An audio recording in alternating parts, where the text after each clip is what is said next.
October 14, 1943, 25,000 feet above Schweinfurt, Germany, Hauptmann Wolfgang Fischer watched through his canopy as another formation of American bombers limped toward the Reich, unprotected and vulnerable.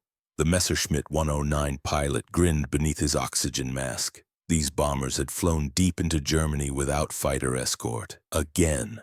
The American P-47s and P-38s had turned back at the German border, their fuel tanks empty. Now the flying fortresses were alone, and Fischer's squadron was about to tear them apart. What Fischer didn't know, what no German pilot could have imagined, was that in exactly 62 days everything would change. A silver fighter with a name that meant nothing would appear over Berlin itself, escorting bombers to targets the Luftwaffe thought were untouchable. The P-51 Mustang was about to rewrite every rule of aerial warfare, and German pilots would pay for their confidence with their lives. The mathematics of destruction were simple in October 1943. American bombers could reach any target in Germany, but their escorts couldn't follow. The Republic P-47 Thunderbolt, even with drop tanks, had a combat radius of just 475 miles. The Lockheed P-38 Lightning could manage 585 miles, but Berlin sat 600 miles from English bases. Munich was 750 miles. The deep industrial targets that would cripple German war production remained protected by simple geography. German fighter pilots had learned to wait. Let the escorts turn back, then strike. The statistics were brutal. On August 17, 1943, the Regensburg-Schweinfurt raid lost 60 bombers out of 376 aircraft. On October 14th, the second Schweinfurt raid lost 77 bombers in a single day. Over 600 American airmen dead or captured in one mission. The losses were unsustainable. German high command believed they had won. The Americans would have to stop daylight bombing or face complete destruction of their bomber force. Reichsmarshal Hermann Göring told his pilots that the American campaign was finished. "We have broken their back," he announced. "They cannot replace these losses. No fighter can escort them to our vital industries. Geography protects the fatherland." He was wrong. At a Royal Air Force base in England, a solution was already being tested. It had been designed by accident, rejected by the Americans, adopted by the British out of desperation, and was about to become the weapon that would destroy the Luftwaffe. The North American P-51 Mustang had started as a failure. In April 1940, the British Purchasing Commission approached North American Aviation with an urgent request. Britain was fighting for survival and needed fighters immediately. Could North American build Curtiss P-40 fighters under license? Company President James Kindleberger made a bold counteroffer. "Give us 120 days and we'll design you something better." The British, desperate for any aircraft, agreed. What emerged was sleek, beautiful, and deeply flawed. The NA-73X prototype first flew on October 26, 1940, just 102 days after the design started. Test pilot Vance Breese was impressed by the handling but concerned about the engine. The Allison V-1710 produced 1,150 horsepower at sea level, but its single-stage supercharger meant power dropped dramatically above 15,000 feet. At 20,000 feet where German fighters operated, the Mustang was a dog. The Royal Air Force took delivery of the first Mustangs in 1941 and assigned them to low-altitude tactical reconnaissance and ground attack. The aircraft was fast at low level. 390 miles per hour at 5,000 feet, faster than anything the Luftwaffe had. But send it high, and it became a sitting duck. RAF pilots called it the best bad-weather fighter in the world. The United States Army Air Force showed little interest. They had committed to the P-47 Thunderbolt and P-38 Lightning. The Mustang seemed like a decent ground attack aircraft, but nothing special. Then someone had an idea that would change everything. Ronald Harker, a test pilot for Rolls-Royce, flew a Mustang in April 1942 and immediately recognized what everyone else had missed. The airframe was exceptional. The laminar flow-wing design created less drag than any fighter in production. The airframe was clean, efficient, and aerodynamically perfect. Only the engine was wrong. Harker wrote a report that reached the desk of Rolls-Royce engineer Sidney Wilkes. "If we put our Merlin engine in this aircraft," Harker wrote, "it will be the best fighter in the world." The Merlin engine was already legendary. It powered the Supermarine Spitfire and Hawker Hurricane, the fighters that had saved Britain during the Battle of Britain. But the Merlin had one massive advantage over the Allison, a two-stage, two-speed supercharger that maintained power output up to 25,000 feet. In October 1942, the first Mustang X was fitted with a Merlin 61 engine and flown at the Rolls-Royce facility in Hucknall. Test pilot Ronald Harker took off, climbed to 20,000 feet, and opened the throttle. The transformation was instant and absolute. The aircraft that had been mediocre at altitude suddenly became a rocket. At 25,000 feet, the Merlin-powered Mustang hit 441 miles per hour, faster than any operational fighter on Earth. At 30,000 feet, it was still accelerating. Harker landed and filed a report that read like science fiction. "This aircraft will be 40 miles per hour faster than a Spitfire 9 at all altitudes. It will outclimb the FW-190. It will outdive the Me-109. And because of the efficient airframe, it will have nearly double the range of any current fighter." In the United States, North American Aviation was already working on the same idea. They had obtained a Packard-built Merlin engine, a license-built version of the British design, and were installing it in Mustang airframes. The first American Merlin Mustang, designated XP-51B, flew on November 30th, 1942. The performance figures seemed impossible. Maximum speed 441 miles per hour at 25,000 feet. Service ceiling 42,000 feet. Rate of climb 3,275 feet per minute. And most incredibly, with two 75-gallon drop tanks, combat radius of 850 miles, that single number changed everything. 850 miles meant the Mustang could escort bombers to Berlin and back. It could reach Munich. It could go anywhere in the Reich. For the first time in the war, American bombers would have protection over the most heavily defended targets in Germany. But there was resistance. General Henry Hap Arnold, commanding the U.S. Army Air Forces, was initially skeptical. The P-47 and P-38 were already in production. Factories were tooled. Pilots were trained. Switching to a new fighter would cause delays. And besides, the bomber generals argued the B-17 Flying Fortress could defend itself. The heavily armed bombers flew in tight formations, creating interlocking fields of fire. German fighters couldn't penetrate that defensive box. At least that's what they believed. Schweinfurt proved them wrong. After losing 77 bombers in a single day, even the most optimistic bomber advocate had to admit the truth. Without fighter escort to the target, the bomber offensive would fail. On December 1st, 1943, the first P-51B Mustangs arrived in England, assigned to the 354th Fighter Group. The group commander, Colonel Kenneth Martin, gathered his pilots for their first briefing. "Gentlemen," he said, "we have the range to go anywhere. Our job is simple. Stay with the bombers. Protect them all the way to the target and all the way home. The old rules are finished. From now on, we own the sky over Germany." The pilots were skeptical. They had heard promises before. The P-38 was supposed to have long range until combat losses proved it couldn't survive against German fighters at altitude. The P-47 was supposed to be invincible until pilots discovered it couldn't climb with Messerschmitts. Now they were being given another new fighter and told it would change everything. Lieutenant Charles Chuck Yeager, a young pilot from West Virginia who would later break the sound barrier, remembered his first impression of the P-51. It looked fast, sitting still. Clean lines, no bumps or bulges, a bubble canopy that gave perfect visibility. When I strapped in and started the engine, the Merlin sounded like pure power. Then I took off. The acceleration was insane. It climbed like a homesick angel.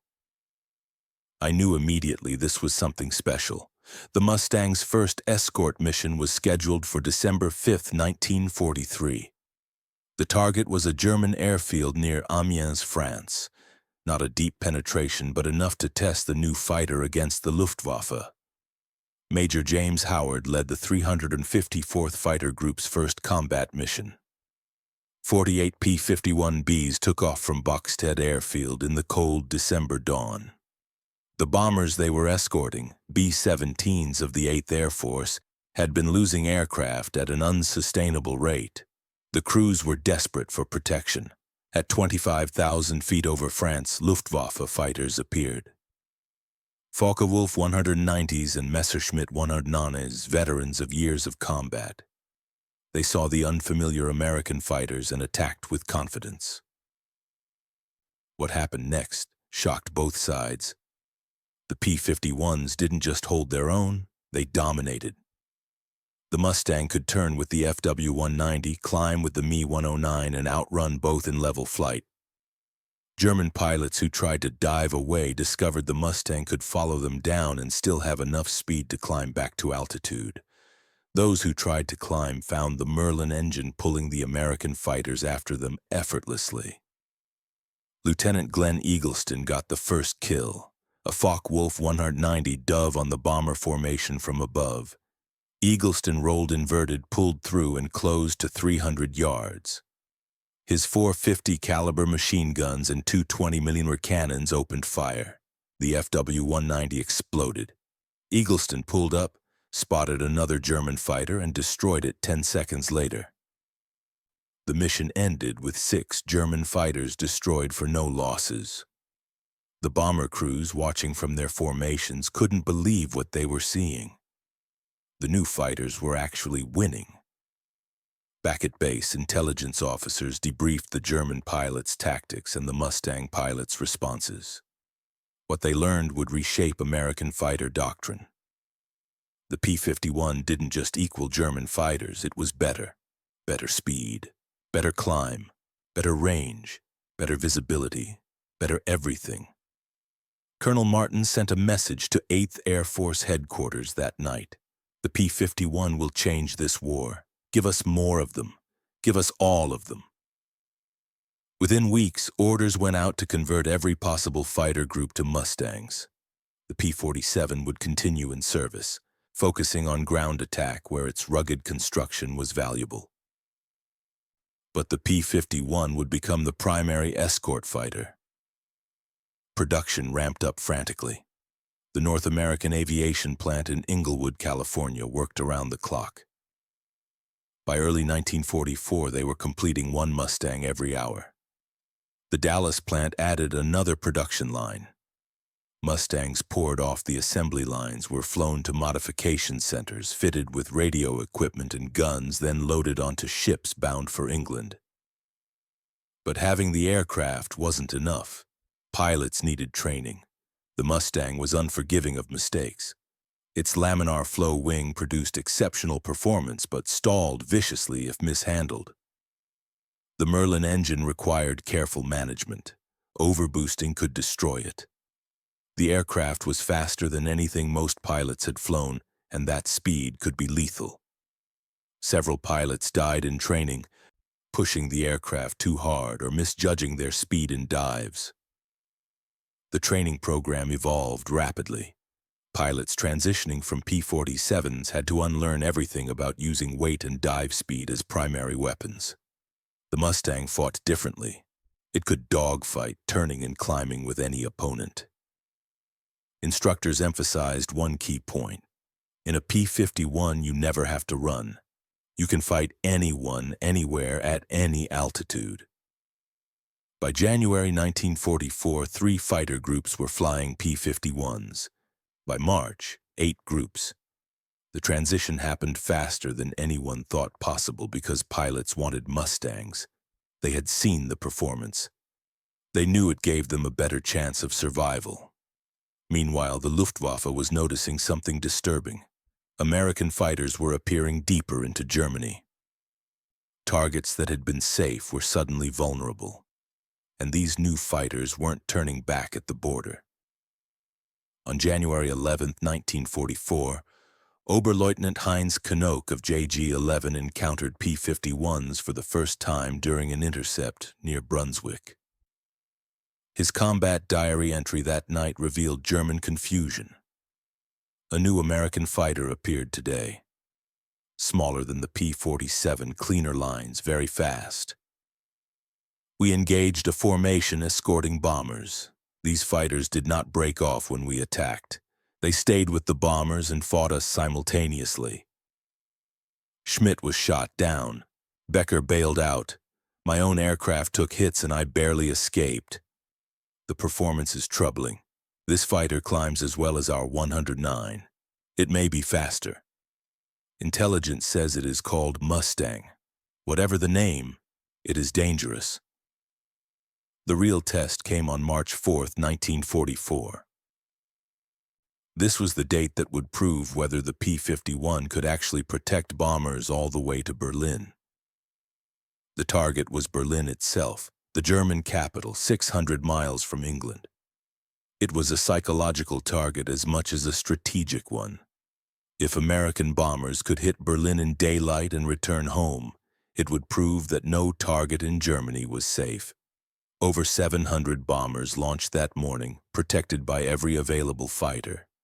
P-47s would escort them to the German border. P-38s would cover the middle leg.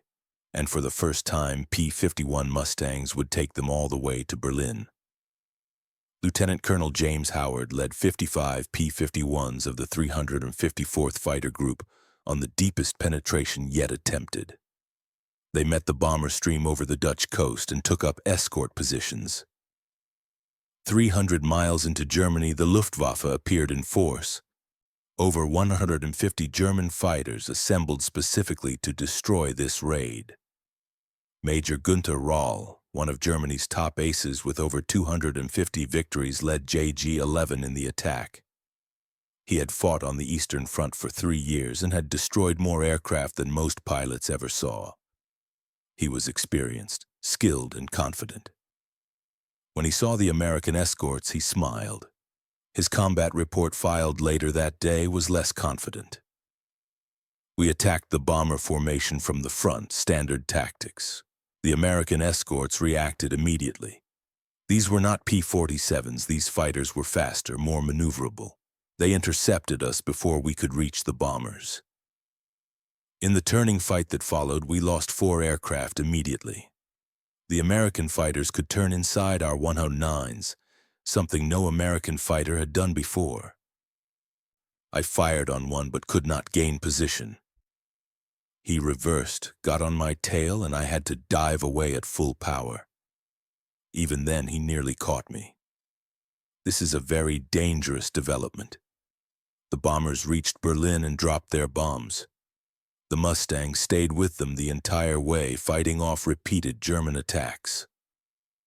On the return flight, isolated bomber formations that had fallen behind were protected by just 2 or 3 Mustangs who held off entire German squadrons.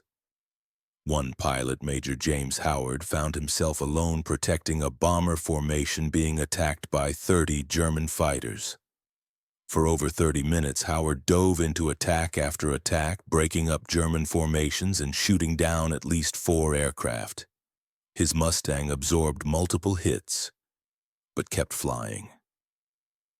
When he finally landed back in England with his fuel tanks nearly empty and ammunition completely gone, Howard's aircraft was barely flyable. But every bomber in the formation he protected had made it home. He would receive the Medal of Honor for this action. The Berlin raid changed everything. German commanders realized that American fighters could now reach any target. The defensive strategy of waiting for escorts to turn back was finished. From now on, every bombing raid would have fighter protection all the way to the target. Reichsmarschall Göring, already facing criticism for the Luftwaffe's failure to stop the bombing campaign, exploded in rage when he learned that American fighters had appeared over Berlin. When I saw Mustangs over Berlin, Göring later said, I knew the jig was up. But there was worse news for the Luftwaffe. The American fighter pilots were changing their tactics in ways that made them even more dangerous. Before Mustangs, American fighters stayed close to the bombers. They flew defensive patterns reacting to German attacks. This gave the initiative to the Luftwaffe. German pilots could choose when and where to attack. But in March 1944, new orders came from 8th Air Force Headquarters. These orders, championed by General Jimmy Doolittle, who had just taken command, were revolutionary. Fighters were no longer required to stay with the bombers. Instead, they were authorized to pursue German fighters aggressively, to hunt them down and destroy them. The official order read, "Destroy the enemy air force wherever you find it, in the air, on the ground, in the factories." This was exactly what fighter pilots wanted to hear. Lieutenant Colonel Don Blakesley, commanding the 4th Fighter Group, told his pilots the new policy in simple terms. "We're going hunting. Find the Germans and kill them. The bombers can take care of themselves. Our job is to destroy the Luftwaffe." The aggressive tactics began immediately. Instead of circling bombers defensively, Mustang formations would sweep ahead, clearing the path. They would dive on German fighters climbing to intercept. They would chase them back to their airfields and strafe them during landing. They would attack airfields, destroying aircraft on the ground before they could even take off. On March 8, 1944, Major Gerald Johnson led a flight of 4 Mustangs on a strafing attack against a German airfield. They caught a squadron of FW-190s landing after a mission and destroyed 17 aircraft in less than 5 minutes. The Germans never had a chance to fight back. Similar attacks across Germany destroyed hundreds of aircraft on the ground. The Luftwaffe tried to protect their airfields with anti-aircraft guns, but the Mustangs were too fast and too maneuverable. German fighter pilots began to develop what could only be called fear of the Mustang. Oberleutnant Heinz Knoke wrote in his diary after a mission in late March, "The Americans are everywhere. Their fighters have endless endurance. We take off, climb to altitude, and they are waiting. We dive through them to attack bombers, and they follow us down. We land, and they strafe the airfield. There is no safe place anymore. The Mustang has taken away every advantage we had. Worse for Germany, the Luftwaffe was running out of experienced pilots. Every mission resulted in more losses, and replacement pilots arrived with minimal training. The Americans, meanwhile, had a deep pool of well-trained pilots ready to replace any losses. A German pilot in 1944 might enter combat with 100 hours of total flying time. An American replacement pilot arrived in England with 400 hours, including advanced fighter tactics and gunnery training. The quality difference was enormous. In April 1944, the 8th Air Force flew what they called Big Week, a series of massive raids targeting German aircraft production facilities. Over 1,000 bombers protected by 800 fighters struck factories across Germany. The Luftwaffe threw everything it had into defending these critical targets. The result was aerial combat on a scale never seen before. On April 11, 1944, over 300 German fighters attacked bomber formations heading for aircraft plants near Rostock. They ran into 200 P-51 Mustangs. The battle spread across 300 miles of German sky. American pilots that day discovered what the Mustang could really do when committed to full combat. Captain Don Gentile of the 4th Fighter Group shot down 3 German fighters in 4 minutes. Major George Preddy destroyed 2 Me-109s in a single firing pass. Lieutenant Charles Yeager, still early in his combat career, got his first 2 kills. The mathematics were brutal for Germany. The Americans lost 18 fighters. The Luftwaffe lost 64 aircraft and 43 pilots killed or captured. Worse, among the dead were 6 experienced formation leaders and 3 squadron commanders. These were irreplaceable losses. By May 1944, The Luftwaffe was no longer able to seriously threaten American bomber formations. German fighters still attacked, but the coordination and mass formations were gone. Replacement pilots survived an average of 3 missions before being shot down. The experienced aces were dying one by one. Major Günther Rall, the ace who had first reported on the Mustang's capabilities, was wounded in combat on May 12, 1944, and spent the rest of the war in hospitals. Hauptmann Heinz Baer, another top ace, wrote a bitter assessment. "We are sending children to fight professionals. Our new pilots have no chance against the Americans. They have better training, better aircraft, better tactics, better everything. We have courage and nothing else. Courage is not enough." The P-51's advantages went beyond performance. Visibility from the bubble canopy was exceptional. A pilot could see in every direction without blind spots. German fighters with heavy framing and limited rear visibility were at a constant disadvantage. Mustang pilots could track multiple targets simultaneously, coordinate attacks, and avoid being surprised. The 6-gun armament, 450 caliber Brownings and later all 650 caliber on the P-51D model, provided devastating firepower with excellent ammunition capacity. Unlike German fighters with limited cannon ammunition, Mustang pilots could fire sustained bursts. The 50 caliber rounds were ideal for fighter combat, heavy enough to cause serious damage, fast enough for good ballistics, and available in sufficient quantity for long engagements. Captured German pilots interrogated after the war consistently mentioned the American machine gun fire as particularly effective. One pilot said, "When a Mustang fires, you see tracers that look like a solid stream. The concentration is terrifying. If you see those tracers anywhere near you, you brake hard because you know death is a second away. The sound of those guns tearing through aluminum is something you never forget." In June 1944, the Allied invasion of Normandy required complete air superiority. The Luftwaffe had to be kept away from the beaches. Mustang groups flew continuous patrols over the invasion area. On D-Day itself, June 6, 1944, the Luftwaffe managed exactly 2 fighter sweeps over the beaches. Both were intercepted and driven off by Mustangs. German fighters attempting to attack the massive naval fleet were destroyed before they could launch their weapons. Oberleutnant Joseph Priller and his wingman were the only German pilots to actually attack the beaches, and they survived only because they flew so low and so fast that defending fighters couldn't intercept them in time. After the invasion, Mustang groups increasingly focused on ground attack.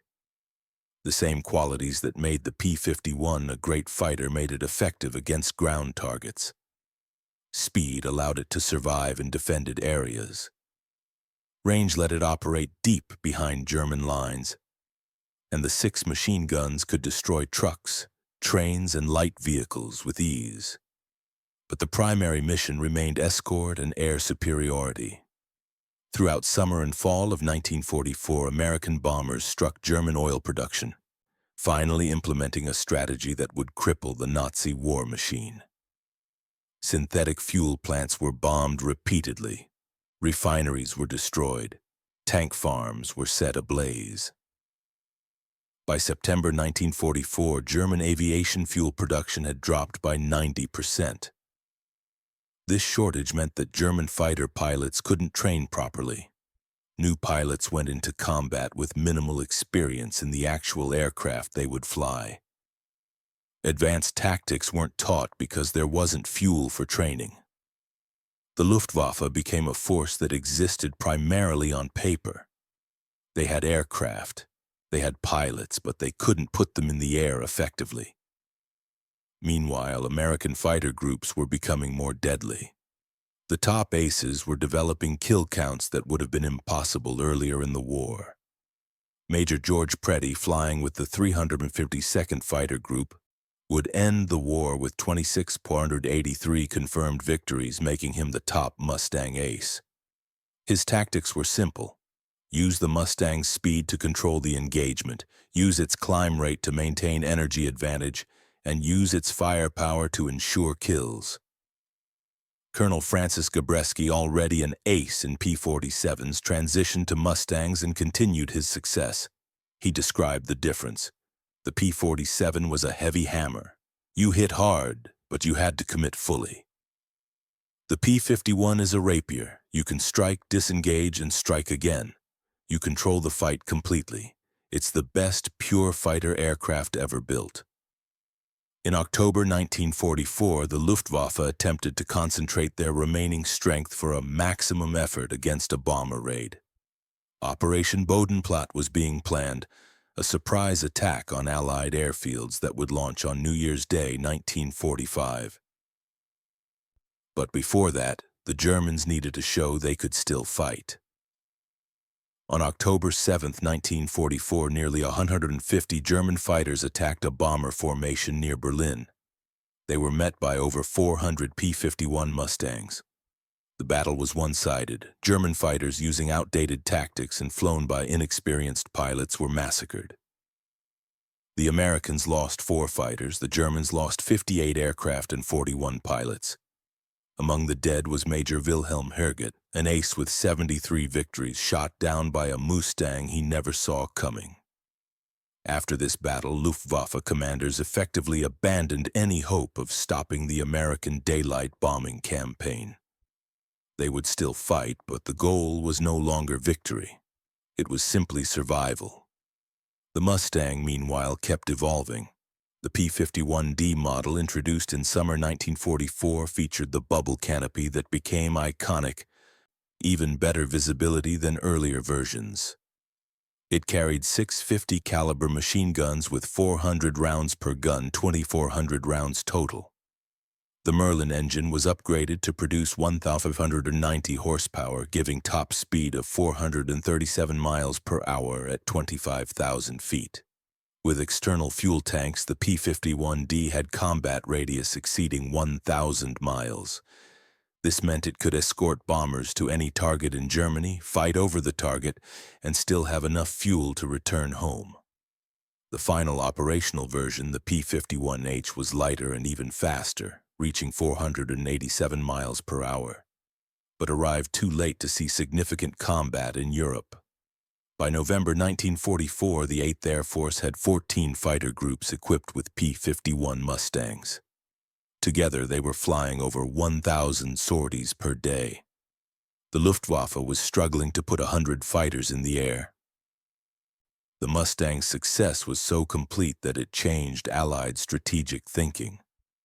Before the P-51, bombing Germany in daylight was debatable. Losses were heavy. Results were questionable. After the Mustang achieved air superiority, daylight bombing became not just possible but preferred. Accuracy was better in daylight. Bomb sights worked better. Crews could actually see their targets, and with Mustangs overhead, losses became acceptable. In December 1944, the Germans launched their last major offensive in the West, the Battle of the Bulge. Bad weather initially grounded Allied aircraft, giving the Germans surprise and early success. But when the weather cleared on December 23rd, Mustangs appeared in overwhelming force. German columns moving in daylight were destroyed. Luftwaffe fighters attempting to provide air support were shot down in large numbers. The offensive failed partially because the Germans lost air superiority completely. On December 24, 1944, one of the most unusual encounters of the air war occurred. Lieutenant Colonel John D. Landers, commanding the 78th Fighter Group, was leading a mission over Germany when he spotted a lone German fighter attacking a bomber formation. Landers and his wingman dove to intercept. The German pilot, seeing the Mustangs coming, did something unexpected. Instead of running or fighting, he turned toward the Americans and waggled his wings, the international signal for friendly aircraft or non-hostile intent. Landers, confused, pulled alongside. The German pilot gestured wildly, pointing down. Landers followed his pointing and saw what the German had spotted. Below them, a British bomber was going down with one engine on fire. The crew was bailing out. The German pilot had been attacking the bomber, but now that it was clearly doomed, he was trying to protect the parachuting crew from being attacked by other fighters. Landers understood.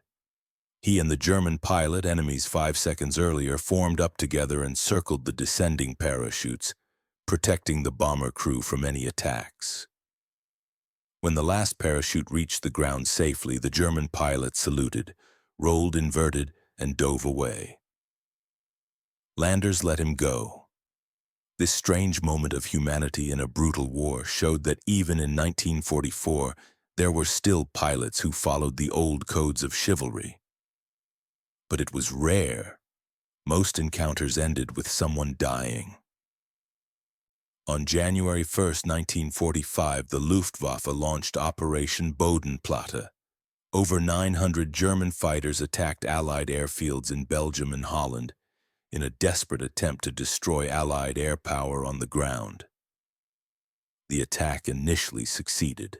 Hundreds of Allied aircraft were destroyed or damaged in the surprise attack. But the cost was catastrophic for Germany. The Luftwaffe lost 237 fighters and 213 pilots, including experienced formation leaders and instructors who were irreplaceable. The Allies replaced their lost aircraft within a week. The Germans never recovered from their pilot losses. After Bodenplatte, the Luftwaffe existed only as scattered units with limited fuel and ammunition. Mustang pilots reported that by February 1945, finding German fighters to fight was difficult. They were hiding, conserving fuel, waiting for orders that never came. The air war over Germany was effectively over. In March 1945, P-51 Mustangs began flying missions deep into Czechoslovakia and Austria, escorting bombers to targets that had been untouchable earlier in the war. They encountered virtually no opposition. The Luftwaffe was finished. On April 7, 1945, Lieutenant Dale Karger of the 339th Fighter Group was flying escort over northern Germany when he spotted an airfield with dozens of aircraft parked in the open. He dove to investigate and realized he was looking at Me-262 jets, the German jet fighter that was supposed to be the superweapon. The jets were parked out of fuel, abandoned. Karger strafed the airfield, destroying 17 jets without a single shot fired in return. The Germans had run out of everything: fuel, ammunition, trained pilots, hope. The final Mustang mission of the European War was flown on May 7, 1945. By that date, organized Luftwaffe resistance had ceased. German pilots were surrendering or fleeing to avoid capture by Soviet forces. The escorts were protecting bombers that faced no opposition. When Germany surrendered on May 8, 1945, the P-51 Mustang had been in combat for exactly 17 months. In that time, it had completely destroyed German air superiority and made the Allied bombing campaign possible. The statistics were overwhelming. P-51 Mustangs destroyed 4,150 German aircraft in aerial combat and another 4,131 on the ground. Total German aircraft destroyed by Mustangs, 9,081. This was more than any other Allied fighter type. The Mustang's air-to-air kill ratio was 3.8 to 1, meaning for every Mustang lost in combat, German fighters lost nearly 4 aircraft. But the real impact wasn't in numbers. It was in what the Mustang made possible. Without long-range escort, the strategic bombing campaign would have failed. Losses would have forced a halt to daylight bombing. Germany's industrial capacity would have remained largely intact. The war might have lasted years longer. The P-51 gave the Allies the ability to hit any target in Germany with acceptable losses. Oil refineries were destroyed, crippling German tanks and aircraft. Ball-bearing plants were hit, disrupting production. Transportation networks were demolished, preventing movement of supplies. All of this was possible because Mustangs provided protection. German generals after the war consistently identified the loss of air superiority as a key factor in their defeat. They had enough tanks, enough infantry, enough artillery. What they didn't have was fuel for the tanks, air support for the infantry, or protection from Allied air attacks. All because of air superiority. And air superiority over Germany was achieved primarily by one aircraft, the P-51 Mustang. Reichsmarschall Hermann Göring, head of the Luftwaffe, made a statement late in the war that captured the German perspective. When I saw Mustangs over Berlin, I knew the war was lost. We could fight the bombers, we could accept losses, but when American fighters could escort bombers to our capital and engage our fighters on equal or better terms, I knew we were finished. The P-51 didn't just defeat the Luftwaffe. It destroyed the fundamental assumptions of German air defense. Before the Mustang, German strategy was simple. Mass fighters near important targets. Hit bombers before they reach the target or during their bomb runs when they're most vulnerable. Use superior training and tactics to defeat any escorts. The short range of American fighters meant this strategy worked, but the Mustang made it obsolete. American fighters could now be anywhere, at any time, in any numbers. They could stay over targets for extended periods. They could pursue German fighters back to their bases. They could strafe airfields, destroying aircraft before they ever took off. The Luftwaffe had no answer. German engineers tried to develop long-range fighters of their own. The Me-410 was supposed to be a fast, heavily armed destroyer. It was a failure, too heavy and not maneuverable enough. The TA-152 high-altitude fighter had excellent performance but arrived far too late and in tiny numbers. The Me-262 jet fighter was fast enough to avoid Mustangs in some situations, but it was difficult to fly, had limited endurance, and required long runways that made it vulnerable to strafing attacks. None of these solutions worked because Germany lacked the resources to produce them in meaningful numbers. The Americans, meanwhile, were building 500 Mustangs per month by late 1944. The industrial capacity difference was overwhelming. But it wasn't just about numbers. The P-51 was simply a better aircraft than anything Germany had. It was faster than the Me-109. More maneuverable than the FAW-190, had better visibility than both, better range than any German fighter, better high-altitude performance, better dive characteristics, better everything. German test pilots who flew captured Mustangs after the war were unanimous in their assessment. Major Heinz Baer, one of Germany's top aces who survived the war, flew a P-51 in 1946. His comment was simple. If we had this aircraft in 1943, the outcome might have been different. The Mustang's success came from an unusual combination of factors. First, the North American aviation design team created an exceptionally clean, efficient airframe. The laminar flow wing reduced drag significantly.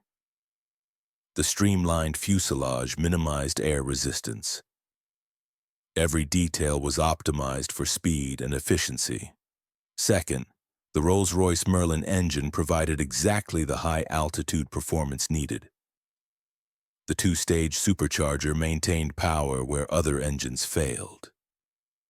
The engine was reliable, powerful, and relatively easy to maintain. Third, American industrial capacity could produce the aircraft in huge numbers.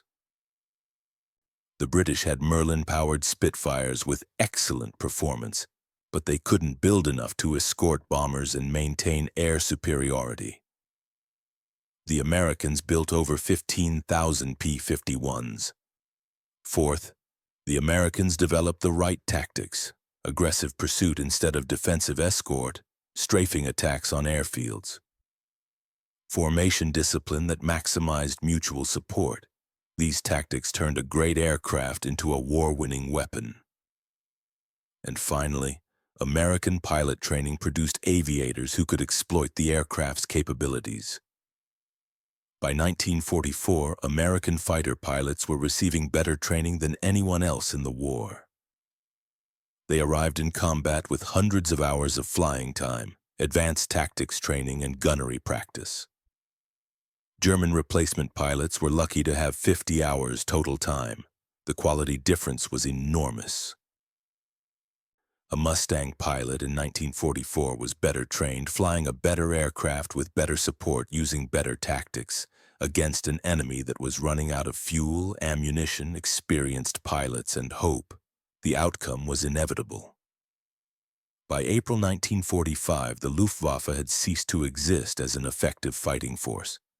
Individual aircraft still flew, individual pilots still fought, but as an organized, coherent air force, it was finished. The P-51 Mustang had rewritten every rule of escort and air superiority. Before the Mustang, escorts stayed close to bombers, flew defensive patterns, and turned back when fuel ran low. After the Mustang, escorts swept ahead, hunted aggressively, and stayed with bombers to any target. Before the Mustang, bomber raids to Berlin were impossible. After the Mustang, Berlin was hit in daylight repeatedly. Before the Mustang, German pilots could choose when and where to fight. After the Mustang, they were hunted relentlessly. The transformation happened in less than 18 months, from December 1943 to May 1945. In that brief period, the P-51 went from an untested design to the most successful fighter of the European war. German pilots watched this transformation with growing horror. Oberleutnant Heinz Knoke, whose diary chronicled his experiences throughout the war, wrote his final entry on May 2, 1945. "The war is over for us. We have no fuel, no ammunition, no aircraft that can compete. The Americans fly where they want, when they want, without opposition. The Mustang did this. That single aircraft destroyed our Air Force. We fought them for 18 months and lost everything. They were too fast to catch, too maneuverable to escape, too well protected to destroy. And there were too many of them. We shot down dozens, but hundreds more appeared. They escorted bombers to every target in the Reich. They strafed our airfields. They destroyed our supply lines. They owned the sky. In the end, we were helpless. The P-51's combat record extended beyond Europe. In the Pacific theater, Mustangs proved equally effective against Japanese fighters. The longer range was even more valuable in the vast Pacific distances. P-51s based in Iwo Jima could escort B-29 bombers to Japan, providing protection that dramatically reduced bomber losses. Against Japanese fighters, the Mustang's advantages were even more pronounced. Japanese aircraft were lightly built for maneuverability. The Mustang's heavy machine gun fire destroyed them with ease. Japanese pilots, already struggling with limited training and fuel shortages, found the American fighter to be completely superior. In China-Burma-India theater, P-51s dominated Japanese aviation, and in the final months of the war, Mustangs flew from Iwo Jima directly to Japan, escorting B-29s to Japanese cities in raids that forced Japanese surrender. The Mustang served in Korea, flying ground attack missions and maintaining air superiority over jet-powered communist aircraft until more advanced jets could be deployed. It served in over 50 air forces worldwide after W.O. But its greatest impact, its defining achievement, was the destruction of the Luftwaffe over Germany. When history examines how the Allies won World War II, the P-51 Mustang occupies a crucial place. It made strategic bombing effective. It destroyed German air superiority. It protected the invasion of Europe. And it did this through a combination of engineering excellence, industrial capacity, and aggressive tactics. German pilots of 1943 had laughed at American fighters. They thought geography protected them. They believed their experience and skill would always prevail. The P-51 Mustang taught them otherwise. By May 1945, no German pilot was laughing. The Mustang had rewritten every rule of aerial warfare. Range no longer limited fighter operations. Escorts didn't have to stay defensive. Fighters could hunt aggressively deep into enemy territory, and a well-designed aircraft built in massive numbers by an industrial superpower could simply overwhelm any opposition. The silver fighter with the bubble canopy and distinctive engine sound became the symbol of Allied air power. It represented American industrial might, technical innovation, and aggressive spirit. Most importantly, it worked. 15,000 P-51 Mustangs rolled off production lines. They destroyed over 9,000 German aircraft. They flew hundreds of thousands of combat sorties. They brought thousands of bomber crews home safely. And they ended the Luftwaffe's ability to defend German skies. In October 1943, Hauptmann Wolfgang Fischer had smiled at the vulnerable American bombers unprotected deep over Germany. He thought the Americans couldn't solve the escort problem. Geography would protect the Reich. In March 1945, Fischer was dead, shot down by a P-51 Mustang during a desperate intercept attempt. His crash site was later found with the wreckage of his Messerschmitt 109 scattered across a German field. Examination showed his aircraft had been hit by multiple .50 caliber rounds that had torn through the fuselage and engine. He likely died instantly. Fischer represented thousands of German pilots who discovered too late that the rules had changed. The escort problem hadn't been unsolvable. It just required the right aircraft. The P-51 Mustang was that aircraft, and it rewrote every rule of aerial warfare.